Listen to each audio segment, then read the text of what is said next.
Егер ол болмаса, онда студийный микрофон жұмыс істемейді. Сол себептен фантомное питание off деп тұр менде. Мен онға қосам. When everything else forgotten, be financially free like Warren Buffett.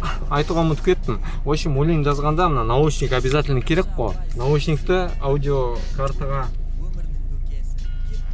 салу керек, соответственно. И үлкен джек мен үйде ұмытып кеттім. Негізі алып шығамын деп тұрғанда ұмытып кеттім. Бірақ үлкен джекпен мынаны переходник ретінде қолданып, наушникті мында салу обязательно. Өйткені наушникті мына қосқан кезде, сіз запись жасап жатқан кезде өзіңіздің дауысыңызды есту керексіз обязательно. Өзіңіздің дауысыңызды естісеңіз, онда сіз біліп отырасыз қалай жазып отқан. Егер өзіңізге ұнамаса, вовремя тоқтатып, қайттан запись жасауға. Дымнан шыңға өстіп жайлап көтерілем дымнан шыңға.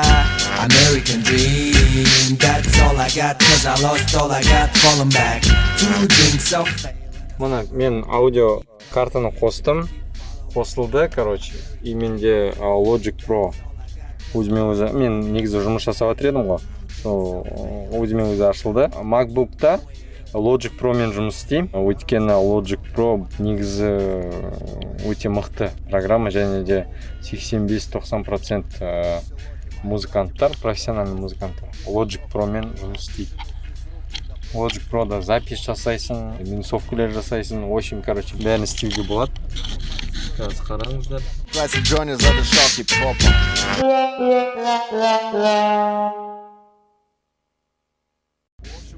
Короче, на достар арт жақ ыссы болғасын ба, ысып кетті, короче, температура қатты, жанып тұр, ыссы болғандықтан запись тоқтатсат. 1, 2, 3, 4, 5, 6, 7, 8. Не айтам, не сөйлейм, сенен жақсы зат күтпейм, сөз айтам түсінбейм, басқа бақ түспейді, ойым лас өшім бітпейді, әлі есімде олар, біреуі өлді, мүмкін жаны оның тозақта болар, қиын жылдар, бірсе болай, бірсе көздің жасы дейді қазағым, атасының басы. Енді мен қазір колонкіден тыңдай алмаймын, қазір мен аудиокартаны өшіріп тастаймын, өзінің колонкасына қосылады. Аудиокартаны өшіріп тастадым.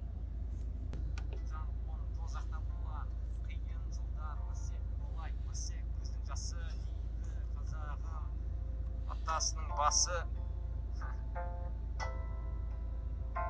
Сенен жақсы зат күтпейм, сөз шайтан түсінбейм, басқа бақ түспейді, ойым лас өшім бітпейді, әлі есімде олар. Качество тема ғой. Машинада, в общем, шағын студия жасап, жақсы хиттар жазуға болады. Егер сіздердің үйлеріңізде адам болып, сіздерге мешать етсе, запись жасауға, онда өзіңізде көлік болса, көліктің ішіне осындай шағын студия жасап болады. Өйткені көліктің өзінің звукоизоляциясы негізі жеткілікті өлең жазуға, және де қандай да болса аудио запись жасауға. Так что солай, достар.